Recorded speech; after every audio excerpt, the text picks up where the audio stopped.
We're back for another week, CFB Paint. We've got Steve, Court, and Brian all on the pod today, and we're continuing our season previews with the SEC this week.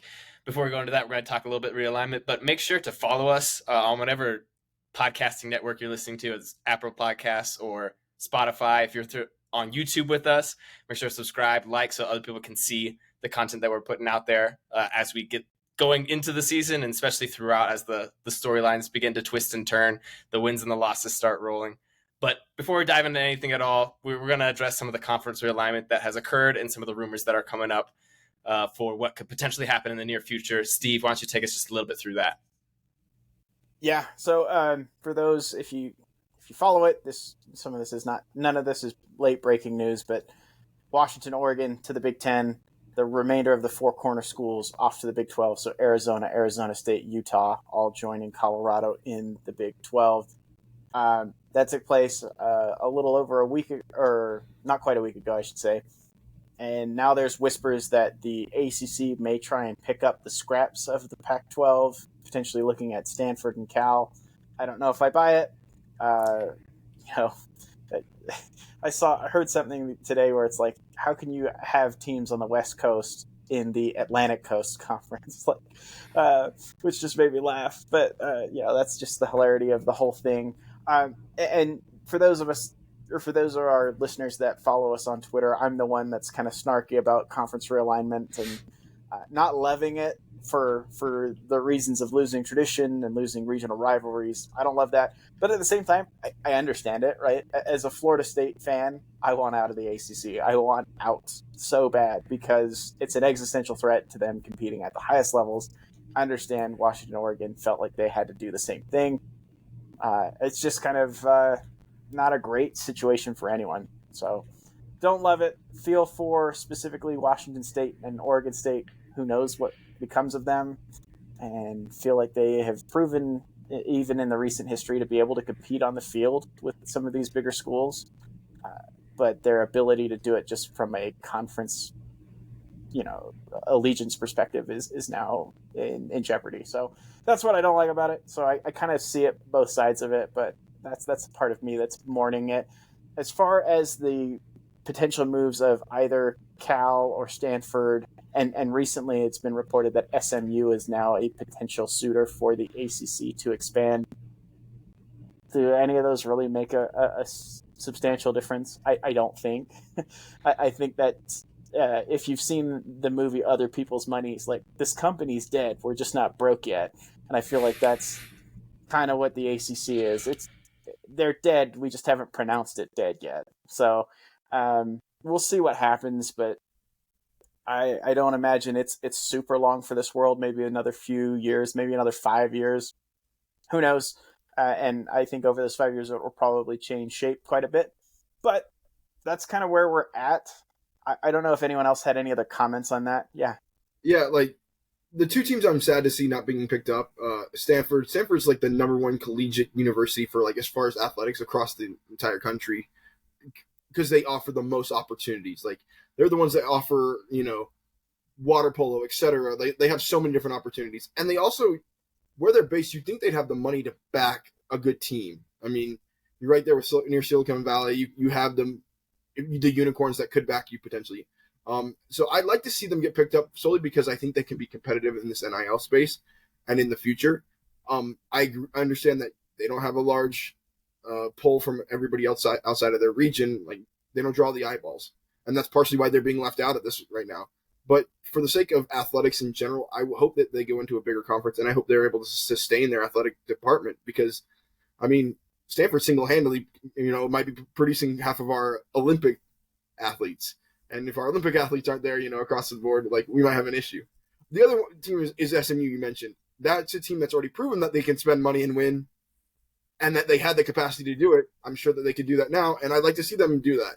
I think they can put themselves on a national stage. I get it.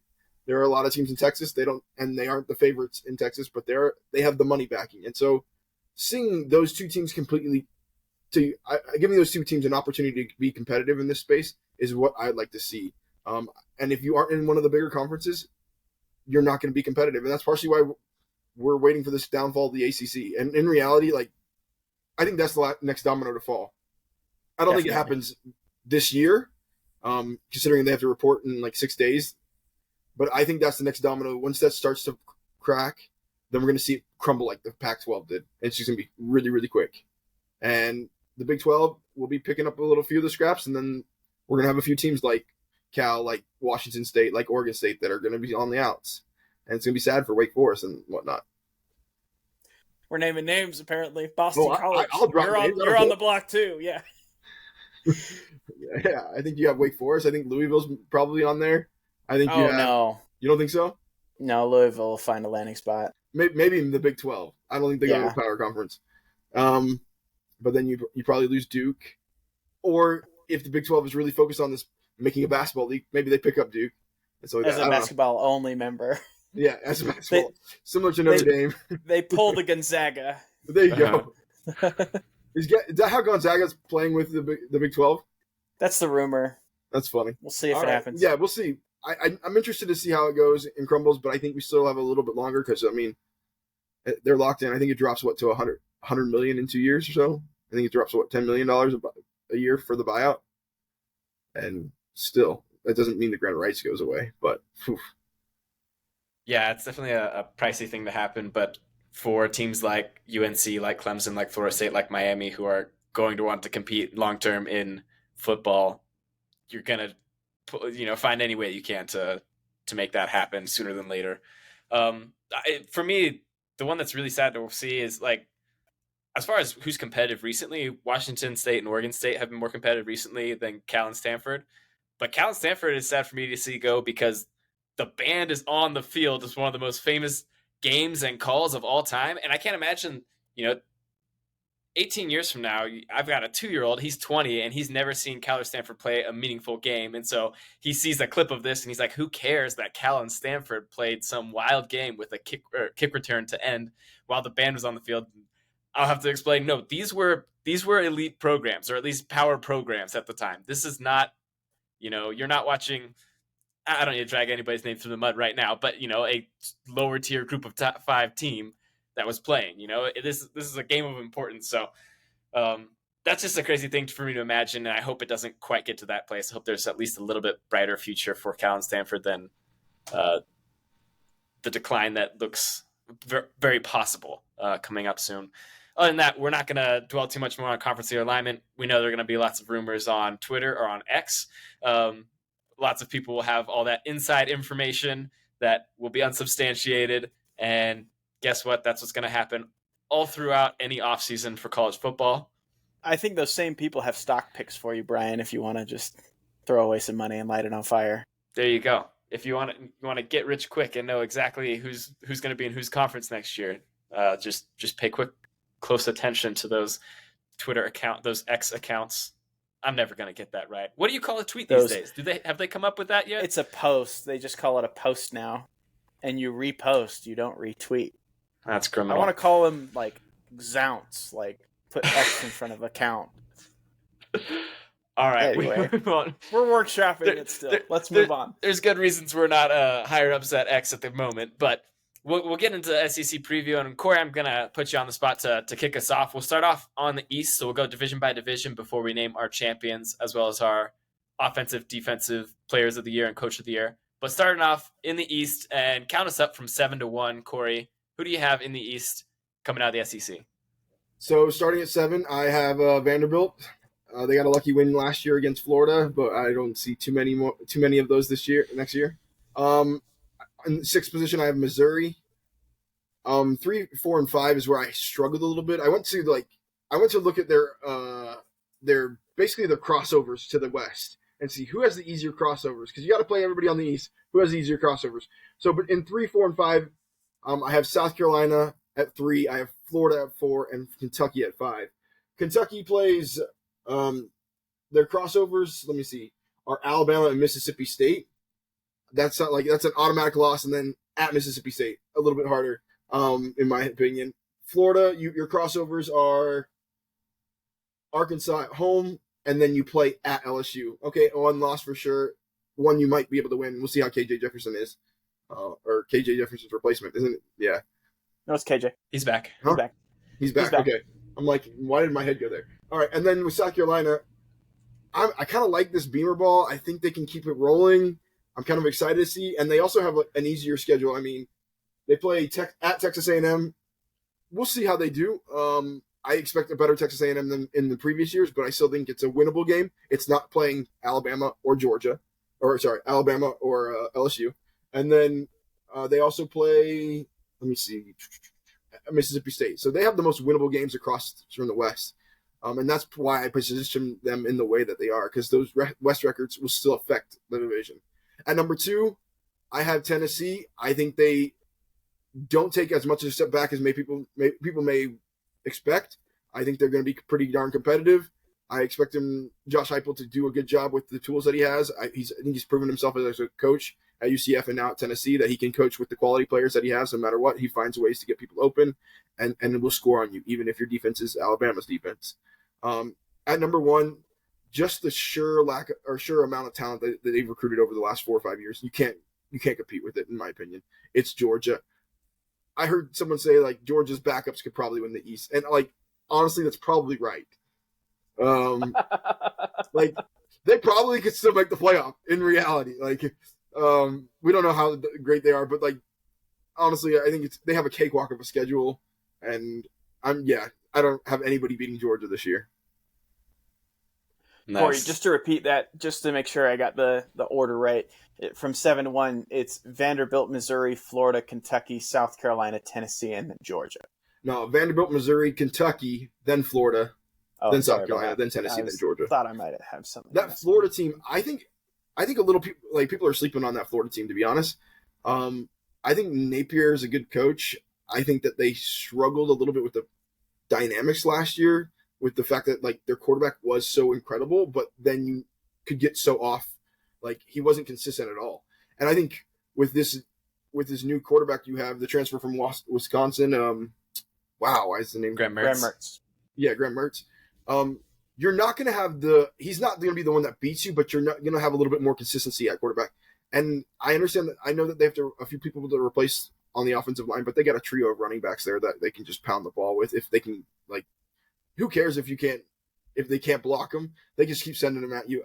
I expect that's where they'll be a little bit stronger, and I think this team does better than people expect them. I think they're sitting at 5.5 per Vegas. I think this team wins 7, may push 8, which kind of makes me sad as a Florida State fan, but I think that's probably where they go. And I think it's good enough to hold the class together, which is also even more sad. All right, Steve, why don't you give us your... For those that don't know, their class right now is number 3 in the nation. They had an incredible June. So, yeah, Napier's recruiting with incredible ability for a team that performed the way they did last year in the fall. There's a lot of reasons that you can chalk up to recruits why we didn't perform quite how we thought we would, but regardless what they are, top 3 class at the moment is formidable, and it, to me, looks like has decent staying power. Isn't going to drop real low. Like, I think they've got real quality guys in, and good ones on the board still. Steve, why don't you take us through your 7 through 1? Yeah, let's go through it. You're going to hear some familiar names here. Well, obviously they're going to be familiar, but also in familiar spots. Vanderbilt, I have is finishing at the 7th spot in the SEC East. Still a couple years out, I think, of building there. Mizzou, I have at 6. Here's where we differ. At 5, I've got South Carolina. They lost so much in that transfer portal, and I don't feel like they really replaced it.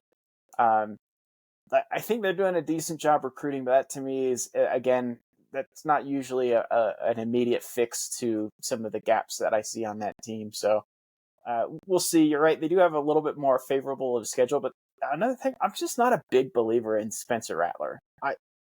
I see some of the passes that people kind of go gaga over because he does it.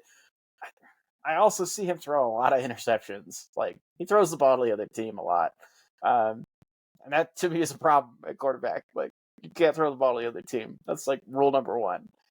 So, and I don't think they've got the offensive line to protect him. I don't know. It could be an interesting year in Columbia for the Gamecocks.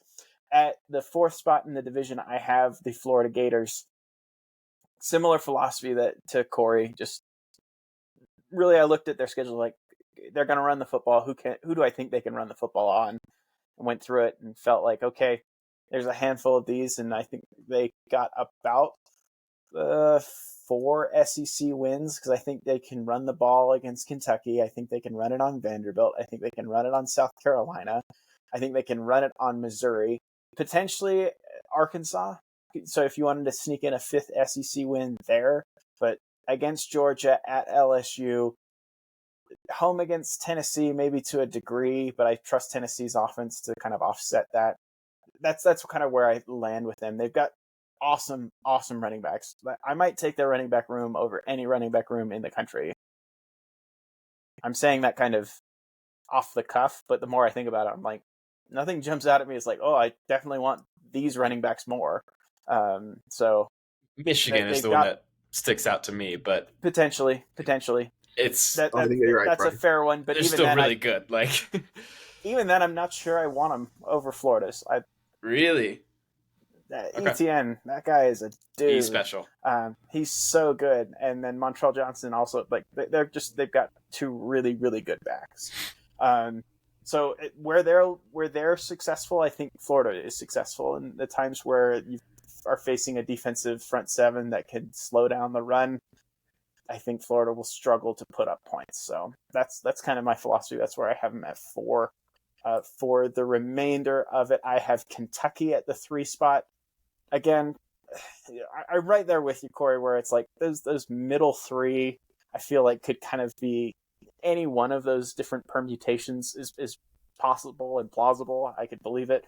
I just think Kentucky's got, again, a strong enough defense, and with the offensive coordinator returning, Liam Cohen, returning to Kentucky, Devin Leary at QB, I think might even be an upgrade from oh goodness, what's his name?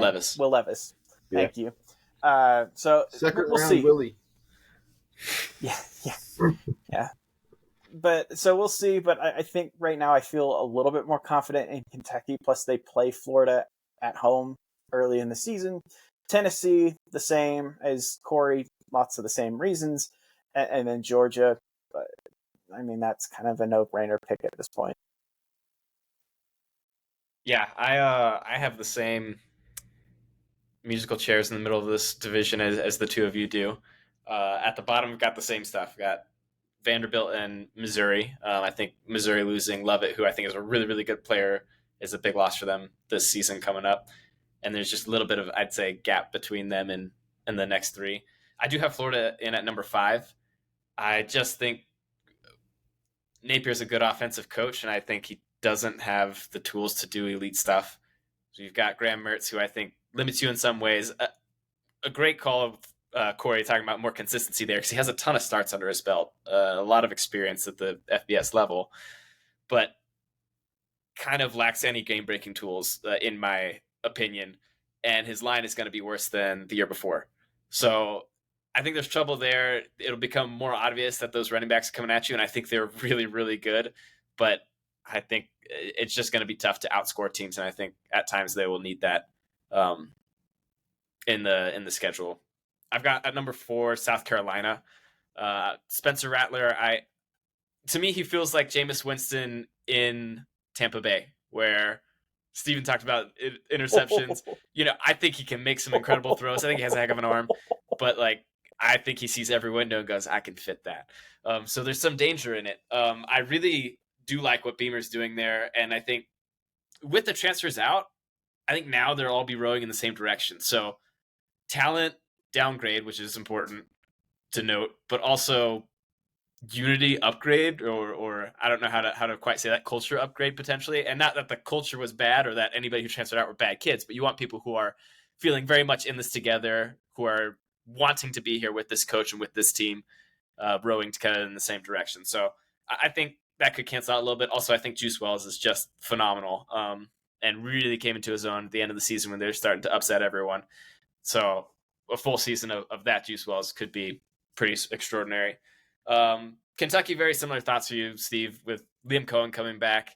Defense should be as fierce as it often is under Mark Stoops. And I'm also a Devin Leary believer. provided he can stay healthy, which he wasn't able to last season. But I think as far as a college quarterback goes, he's an extremely good college quarterback, and Agreed. that may be a step up, indeed, if not with the same arm talent or arm power. Most of them talking arm power and ability to throw the ball way down the field as Will Levis. Number 2, I've got Tennessee. They should have a little bit of a step back this year, in my opinion. Squirrel White and Brew McCoy will need to step up big time to fill the shoes of Hyatt and Tillman.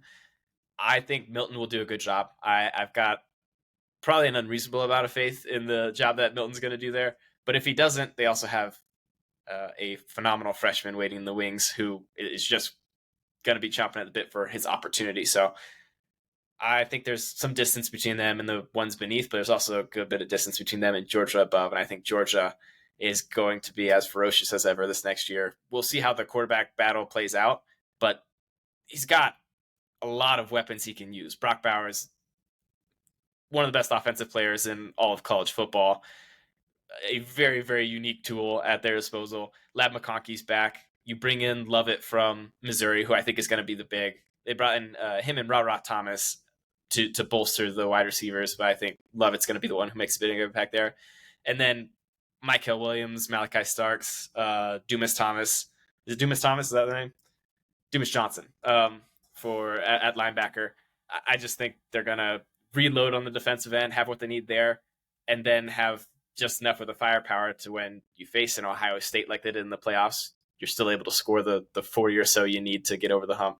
So Georgia topping off the East. I'm curious.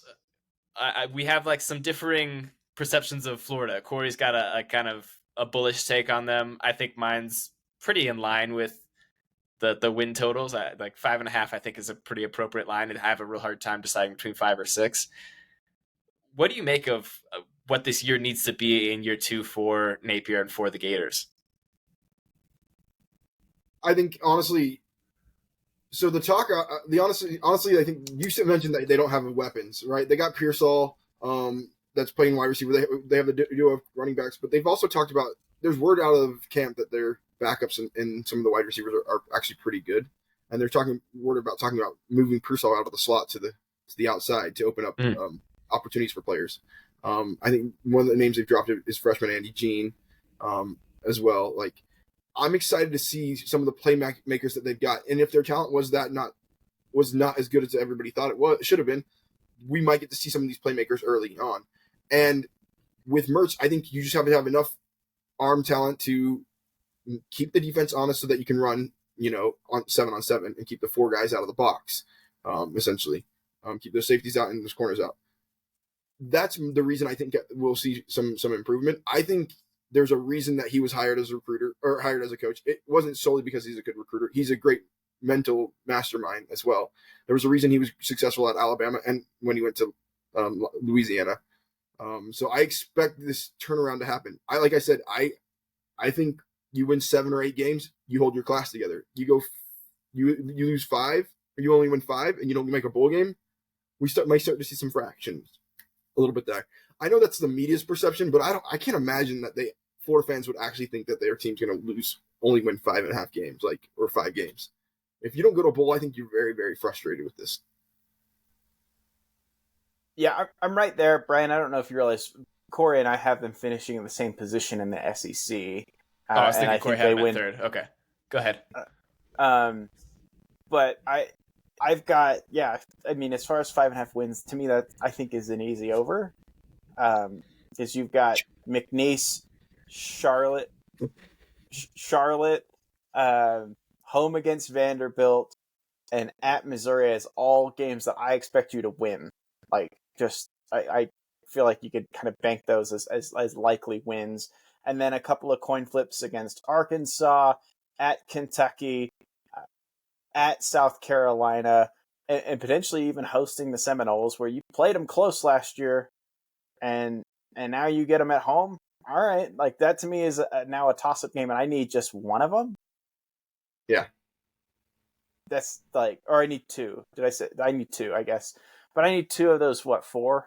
I think that they'll do that. 100% losing to Utah this year. No, we didn't even talk about that game. Yeah, I mean, it doesn't. the word on the street is that who knows if Cam Rising's even going to play in that game. So yeah, he's hurt. That's not. But the reason I would put that one probably less as a coin flip, just like look at the splits between Utah playing at home and Utah playing on the road, and they are killers at home. So, I lean toward the Utes there, but so Heather and I, my wife Heather and I, were listening to a podcast of a UF writer talking about how excited he was to go to this Utah game. And he's like, hopefully I'll see snow, by the end of the month. And I go, he has no idea, Heather, what's going on in this place. It doesn't snow here in August. It snows here in October, maybe the end. Yeah. But it was just kind of funny, like how much he didn't have a clue what he was getting into. Yes, it'll be about 90 degrees and dry. Yeah, exactly. It won't be what you've been dealing with in Florida, but it'll be hot. I've got two different things I want to bring up. Both of you guys kind of clowned a little bit on Spencer Rattler. He had 12 interceptions last year, and 5 of them were in the first 3 games. That means he only had 7 in the last 10 games of last year. So he kind of cleaned that up. And I'm hoping we'll see that trend a little more. He did have 2 interceptions against a South Carolina State, and then 2 against Clemson. Steven doesn't believe me now. He's going to look it up. Anyway. No, I believe you. He's going. I think at 2 against South Carolina State, you're going for the win. You're trying to rub numbers in. You're going to try and push the ball into places you probably shouldn't. Also, you think the talent isn't that good. So maybe that's one. But then you also play Clemson. Clemson's a great team, and you end up with a win with that game, even though you had 2 interceptions. So I'm interested to see if he can continue to clean that up. If he can, he kind of seems like he seems a little bit like second half Jameis Winston, if you want to go there, Brian, from 2014, where Jameis Winston would throw all these interceptions, cause problems in 2014, and then like Jimbo Fisher would be just like, throw the damn ball to the people that are open. Stop trying to make all the good plays. And it kind of seems like that's what Beamer's kind of done with him. It's like, stop trying to force it. Just take what's open and we'll win the game. And we saw that kind of the little second half of last year. I expect a little bit more of that. I expect a little bit of growth, unlike you guys. So that's my first little qualm with you guys. Well, if I quickly respond, I don't have he throws that scare me on a very regular basis. So it's not numerically he throws infinity interceptions, but and part of it might be calculated risk. Pat Mahomes has talked about like, hey, how come at some points at Texas Tech did you not have better numbers, or did you throw interceptions here or there? He's like, well, I knew I had to take some extra risks in order to win. Like if we were going to beat the teams they were playing that were more talented than us, some of those things were kind of a risk you had to take. So in fairness, I think that's a good defense of Spencer Rattler. It still doesn't give me faith when he lets go of the ball, but I understand there's a bigger scope of what's going on with him. So anyhow. Also, for a college quarterback, his completion percentage over the last little bit was pretty darn high. If you look over the last 10 games, his completion percentage, the lowest, he had a poor game against A&M at 48%. But then the lowest after that is a 64% against Clemson, where you went 25 or 39. But he posted 69, 69, 66, 73, 77, 64, 63. Like, it's up there. That's impressive. A good college quarterback is not normally that high. You probably, low 60s? But still, we'll see if that mental changes happen. The other thing I was going to talk to you guys about was the Florida thing. I think I already talked about it enough. I think I do though wonder if they can utilize Pearsall as well as they should, because one of the reasons they could use him as well as they did last year was because Richardson could take his arm. He could take the arm or the top off the defense with his arm. I don't know if Mertz has the ability to do that. Pearsall has the speed to do that, but does Mertz have the arm to kind of capitalize on that? That's just something I'm a little like, I'm interested to see how that is. So, yeah, and that would be an interesting factor, because I think Napier does a really good job of pulling teams from side to side. Having somebody come in motion and faking it with them or going with them and making teams play linearly, and then now I've brought the safeties close enough down to come help with that on either side, and now I can take it over the top. I think he play called really well throughout many portions of last season, not everything, but that will be, you're right, that's a factor to see. If they can do that, then we're giving room for these backs to do stuff and to, reach the potential that they have as an offense. Yeah, I just, I'll believe it when I see it, and I'm not rooting against it or rooting for it in any way. Just not believing it as of yet. So You're taking we'll my see though. Syracuse interview. Yeah, fair. Yeah, it's you got time to see it, and when you do, Yep, you'll come around. exactly. With that, we'll leave the East. We'll go over to the West. So Corey, we're gonna go right back to you and kick us off with the West, and then Steve and I can follow up. But take us 7-1. How you see it playing Okay, out? this is a lot harder for me. This conference was. Yes. At number 7, I have Mississippi State. Mike Leach is no longer the coach there. They decided to replace him with defensive coordinator. What was his name? I had it. Zach Arnett. Zach Yeah. Arnett. Yeah. Yeah. Who I went through his profile and stuff like that. He interviewed with a bunch of different teams before he became the defensive coordinator for Mississippi State, like LSU. There's some higher end teams, and ended up staying at LSU. I don't know if that's entirely was his decision or mutual. Like if they even offered him the job. I'm just interested to see where that goes. Like it seems like they kept a lot of people from the staff. I didn't feel like they were particularly threatening. So I'm interested to see where they go, but I don't have them ranked high. At number 6, I have Auburn with Hugh Freeze. I think this team lacks the talent that the other teams do within this group a little bit. I think if you were to say who's the least talented team, I might say it might be Auburn. But I think it's going to have one of the better coaches as far as scheming goes. Hugh Freeze, I'm a believer in. So I think this is just give it time. Like they're going to have some freak athletes that'll play, like freshmen that'll play this year. But this is just give it time. And honestly, I could see them going anywhere from 4th to 6th. At 5th, I have Ole Miss. Mostly this is because, again, looking at their across the rivals, they have to play Georgia. They have to play Texas A&M. I expect Texas A&M to be a pretty good team, so it's going to be a hard win. And you at least you have it home, but then Georgia, you're going to lose that one. So that's why I have Ole Miss ranked a little bit lower. At number 4, I have Arkansas. Arkansas, let's see, they play at Florida, which we kind of already talked about as a 50-50 chance win. And then they play, who is it? At Alabama? No. At Florida and I lost it. I can find it for you. Darn it. Missouri. They get them Thank at you. home. Yeah, Missouri.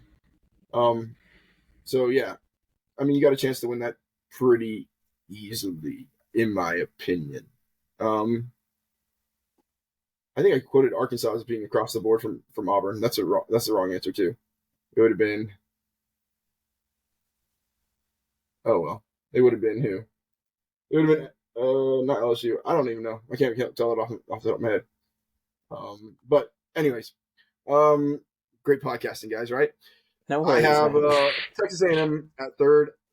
It sounds like we actually heard from Bobby Petrino that he's going to be calling the plays. He said that in an interview last week that he's calling the plays. Although he did say, well, the plays are pretty much picked out, during the week. We practice those plays, and then I pick from those certain plays. So maybe he is, maybe he isn't. I don't know. I just expect Texas A&M to be a lot better. You have the talent on that team that you should be good. It's just a matter of putting it all together and whether they can fix the cultural issues that were kind of within the team stemming from the head coach. We know about that firsthand, being Florida State fans, what could stem from Jimbo Fisher. There's quite a stink that can go there. In number 2, I think I'm probably different from you guys. I think LSU is number 2. I think people expect this team to be much better than last year. I think it's going to be about the same, maybe a tinge better. Like they're not going to have as many close games as they had last year, but I do not expect them to beat Alabama. I think Alabama went way heavy with Bryce last year, and and way heavy on the pass. And I expect them just to lean on their offensive line and to run the ball and to run the ball and to run the ball this year. I think the pickup of Tommy Reese as an OC is going to be exciting. I think he's going to be good. He's going to give you enough options passing wise to open up the holes. But you have by far recruited the best, offensive line wise and running backs wise within this division. You need to lean on that.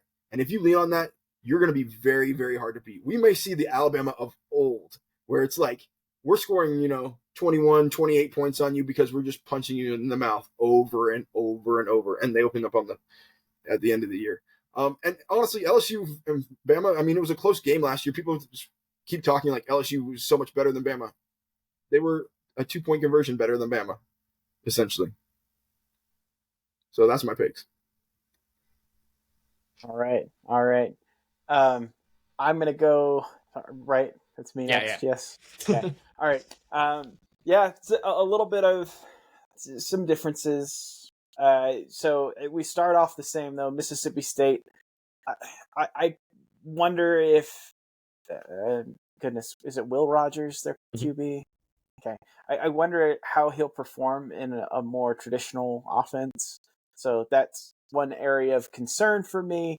And it's just an unknown as a new first-time head coach, Zach Arnett. So I've got some questions there. So that's where I have him finishing last in the division.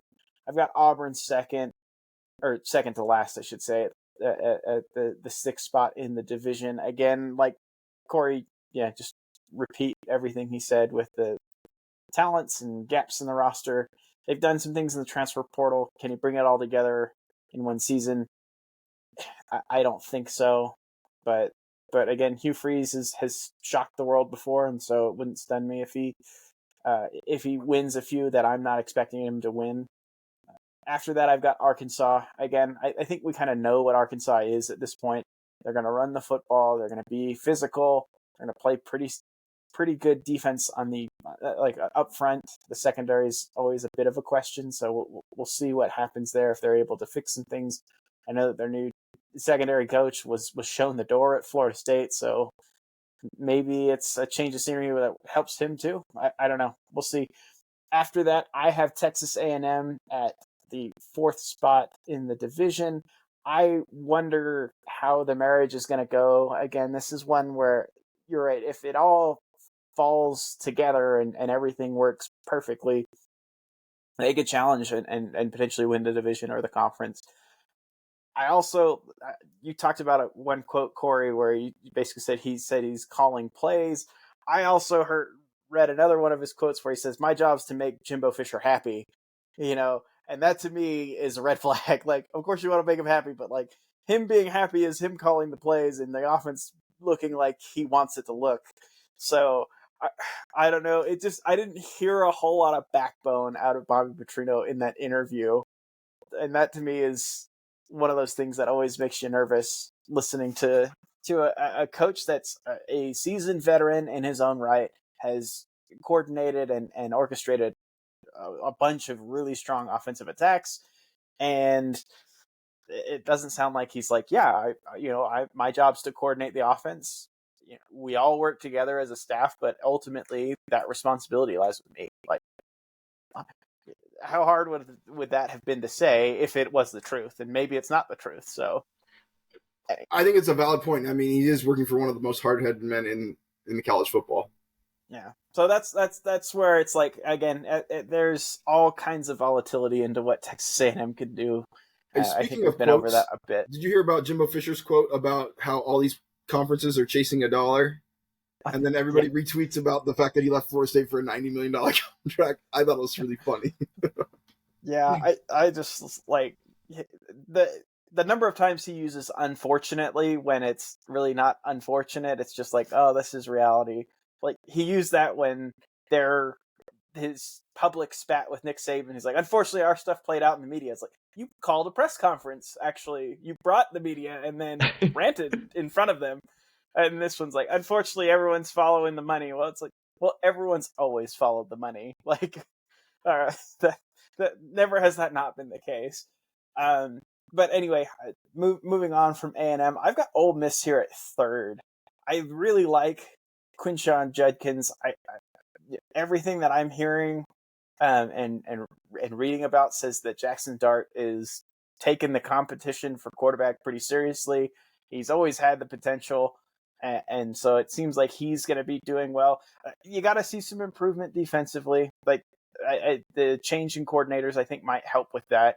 I I know that there are people that were not sad to see, gosh, I'm forgetting his name right now, the Bama defensive coordinator that was shown the door, or at least encouraged to leave, was at UTSA before that. I'm looking him dead in the face in my head.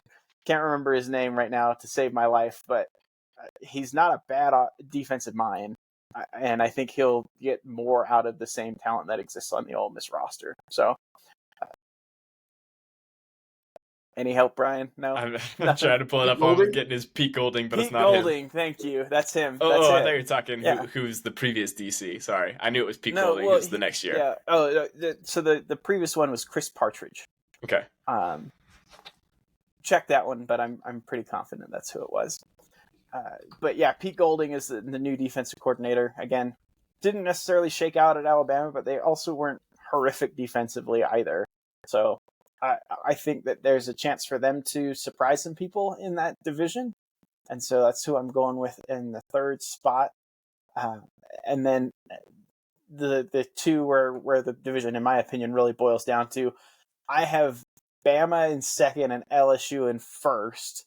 I think really this boils down to not even just their game, but I think Bama just kind of has a bit of a tougher road. If you kind of look at here, they play Bama's Tennessee. schedule. So yeah, they play Tennessee. They do get most of their tough games at home, right? They get Tennessee, LSU. I guess they do play at Jordan-Hare on the road at Auburn, but I don't know if Auburn's ready to challenge the Tide. They are on the road at Texas A&M, which to me is potential pitfall. When I look at LSU, I think they are a lot better than they were last year. The one place that I would say is a potential weakness is the secondary, because it's brand new. They've had to revamp their secondary 2 years in a row, and I don't know how often you'll be able to just kind of build the plane while it's in the air, to use a metaphor that's often used in business. But I don't know how that will work with the secondary, but they have, they got an opportunity to kind of get that sorted early in the schedule with a lot of teams that I don't think will challenge them through the air, with the exception of Florida State in the opener. But Grambling State, at Mississippi State, who's not running an air raid system anymore, home against Arkansas, and then at Ole Miss is your real first test.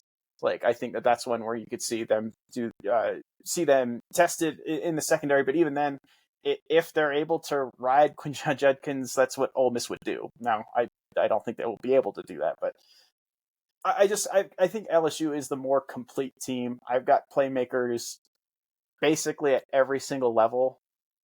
And the defensive secondary just, to me, has to gel. I think there are fine players there in that secondary. I think it's just, can they play together as a unit? And so they have some time, I think, outside of a non-conference game to get it sorted before they really get into the teeth of their conference schedule. So give me the Tigers to win West. And they have the production we've seen from, Harold Perkins he was nobody at the beginning of last year and kind of came on at the end of last season. And then you have Mason Smith, who was hurt in the first game and missed this season. So you have two quality players that kind of are going to rise to the level. Yeah. I'll bring us back down to the bottom, take us back to the top on the West. Mississippi State, I'm in agreement with the two of you. I think the SEC is a hard place to have a first-time head coaching job, to run a program, to have everything in order. Just going to be tricky for Zach Arnett in year one. I like him in the job that he does, so wouldn't mind seeing him succeed, but I don't see any immediate profound success for the Bulldogs. At number 6, I have Auburn, and this is a short-term thing. I think long-term, Hugh Freeze is already doing things in the recruiting world. He brought in 3 new offensive linemen to help shore up that O-line. He brings in Peyton Thorne from Michigan State, who I get skeptical of non-dual threat quarterbacks in the SEC. You don't see a ton of them that can't move. And when I say can't move, I think he rushed for double-digit yards last year. Really doesn't move. So, Joe Milton is one who I wouldn't consider dual threat, and I think might have the arm talent to get away with some of it, but he's a better athlete still than Peyton Thorne when needed. That said, I think long-term trajectory, Auburn should be feeling okay. Just be patient for a year, and I think you might have to take your lumps. I have Ole Miss at number 5. I have a hard time believing what comes out of fall camp reports as far as how good players are, or especially with improvement. And so that's. I'm not saying Jackson Dart's going to be bad, because I don't think it was bad last year. I just think there was a reason that you brought in Spencer Sanders, and it doesn't bode well that you didn't find a new QB to take over for your program. Pete Golden, we'll see if he can make some improvement there. Quinshon Judkins is an absolute stud and one of the best backs in the country. Last year, the whole season was going, Ole Miss is a little bit fraudulent here. They had 7-0 record to start, and they were a top 10 team, and I was saying they haven't played anyone. And sure enough, they go 1-5 down the back end stretch of the season. And I just don't see any reason to believe that they'll win any of those tougher games, or that they'll be really toss-ups in those tougher games. I think they're going to lose just about all of them. And they face LSU and Alabama earlier in the season, so possibilities for things not derailing way off the rails, but not being as smooth to begin as they were last year. At number 4, I've got Arkansas too. Yeah, sneaky game at the beginning that could, at the very least, could shake your confidence a little, if not sneak up and get you a loss real quick. Number 4, I've got Arkansas. I just think KJ Jefferson, Rocket Sanders. KJ will need to stay healthy for this team, but I think they have a physicality to them that's going to bode well through the course of the season. I think there's a little bit more we can rely on with KJ Jefferson than the other quarterbacks of the teams that are beneath them in this division, that I have beneath them in this division, and some boom potential for him to be really good and one of the better players in the conference. We'll see. The tools are there, but there's so many factors that go into a quarterback season overall, and protection is surely one of those. So Arkansas at number 4. I have number 3, Texas A&M. I think it helps a lot that you know who your quarterback is. Last year you weren't really sure, and then you had to test out a few, and I think Wegman is pretty notably the guy now. Moose Muhammad had really good parts of last season, and he's one of the best targets in the SEC. So I think with the known at quarterback coming in, and it's going to be interesting, this Petrino Jimbo thing, because I wasn't as thrown off by Petrino when he was like, Jimbo's the boss. Like, I've been a head coach. I know what it's like to be a head coach. And, we've got me and Steve and DJ. We know what that's like. And so we know what Jimbo expects, and we know how to work with somebody who is the head coach. And so part of me was a little encouraged by that. But then the other part of me thought about Walt Bell under Willie Taggart going, I'm a good soldier. Like, I know how to play my role, that sort of thing, when talking about, are you going to call any plays or do anything? So it's like, comes on both sides where you're right. He does he's right. He absolutely knows what he would expect from his offensive coordinator, what he would expect for coaches who coach underneath him. And so he should understand exactly how to play that role for Jimbo Fisher. But also, I can't imagine being that elite at what I do and at any point having my wings clipped or my ability to make decisions doubted or undermined by somebody else who feels they have the same level or if not more expertise than you. So I'm really intrigued by it, but I still think, go ahead. Over under this Bobby Petrino, Jimbo Fisher last over or under a year. Can I give a push? I think they'll make it through the season, but no longer. Okay, that's then I said a good line if you want to push it. Yeah, I'd say if I had to choose one, I'd go under for the bowl game. Say Petrino leaves before the bowl game. Okay. Yeah, I'm right there, because if either it works well and he's off to his next thing, because Bobby Petrino is a guy, football is, as a profession, is pretty transient, but I feel like Bobby Petrino is an outlier even among those, where it's just like he has no problem up and leaving. Sometimes just leaving a note in the locker room when he was leaving the Atlanta Falcons. But I just think, either it works well and he leaves, or it works poorly and he also is out. So that's where I land on that.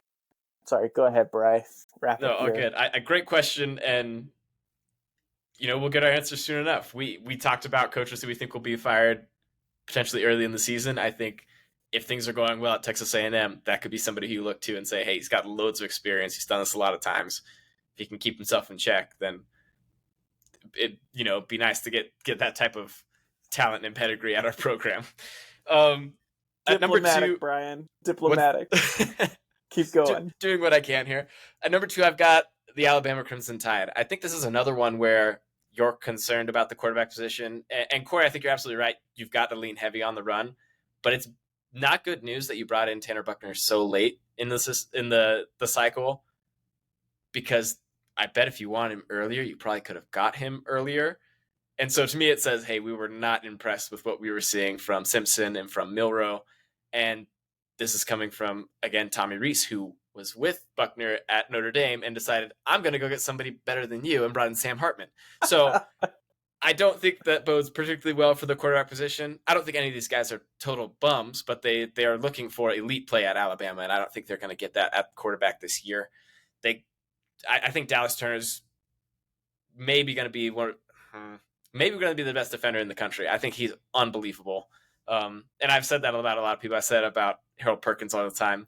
But he's up there. He's in that conversation for sure. And I think this defense should be pretty salty. But I do have LSU at number 1. And the big reason I have LSU at number 1 is I feel like they know who their guys are now going into this next season. Malik Neighbors had an awesome season last year. But if you look at his overall yardage, it's heavily backweighted at the end of the season, where they realize, we should maybe stop throwing to Kayshon Boutte quite as much as we do and start looking for Malik Neighbors a lot more, seeing what he can do, because he was torching teams at the end of the season. You had Harold Perkins, who took a few games for him to get reps in, and that's to be expected of a true freshman. Like, most of those aren't going to start day one or get significant snaps day one, but they know season number 2, he's going to start off from the very beginning of the season. That's their guy. Mason Taylor's got another season underneath him as a tight end, and he kind of came into his own, had some big moments in the Florida State game, in the Alabama game, but now will be a key component of that offense. But I think with the defense, the big thing is having Mason Taylor back and Mekhi Wingo, one of the best interior pairings, probably the best interior pairing that I can think of in the country. They should be very, very good, and that will improve things quite a lot, especially when you have Spates and Perkins behind them, bringing extra pressure. You'll miss Ojulari, you'll miss Gay, but I think it's just solidified in year number 2, where now we know who our guys are. I think most of your biggest contributors are all back, in my estimation. I think the biggest one that you're losing is Ojulari, unless I'm missing somebody big, which you can holler out at me. But you also have Daniels and Nussmeier, so you also have depth at that quarterback position where I think you could get injured and still win the West. So I'm going LSU. I think this will be close. I really had a hard time choosing between these two, but ultimately I think, hey, if LSU can get off to the start that they should be able to now, they know and understand their team much better in year 2 under Brian Kelly, with the continuity that they now have as opposed to the turnover that they had last year. I think they should be able to, to get the win in Tuscaloosa and to maybe not run the table in the SEC, but go one loss and do what needs to be done to get to that SEC title game. We are at 53 minutes now, so we don't want to spend way too much time digging into all of this, but let's talk about who our champion is, and then we'll go offense player of the year, defense player of the year, and coach of the year. Corey, if you're ready for us, we'll have you kick us off. Give us your champion and the awards. One more thing before I step into my champion. You said that Alabama's looking for top-tier talent. They've had it the last 4 or 5 years, but their first few championships, they didn't have top-tier talent. They had a game manager, and they won. So it can be done. My thing is like, I'm not going to bet against Nick Saban until Nick Saban proves to me that he won't make the SEC championship game. And also, I don't think he's not made the SEC championship game since it's like back-to-back years, since like 2011 or something like that. It's been a long time. They did make it last year, though, again, right? Against LSU did. LSU made it? Oh, yeah, that's right. Yeah. That's right, because Bama dropped.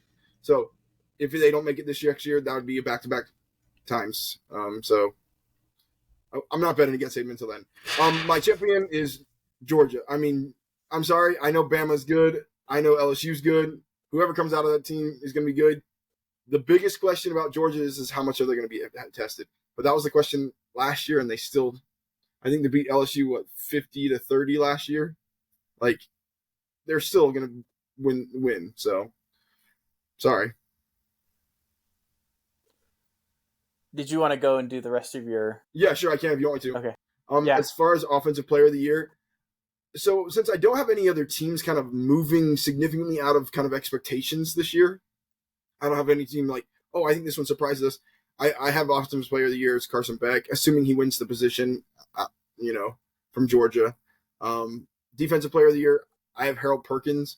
I feel like you can game plan around like sometimes you can game plan around like a lineman, or you can game plan around a defensive back, but it's kind of hard to game plan around a linebacker because you never know if he's going to be in coverage, if he's going to be spying, or if he's going to be rushing the passer. So it's a little bit harder to scheme around him. And even though he's a known commodity, I think it's going to be hard to avoid him, especially when he's in the middle of the field, going everywhere.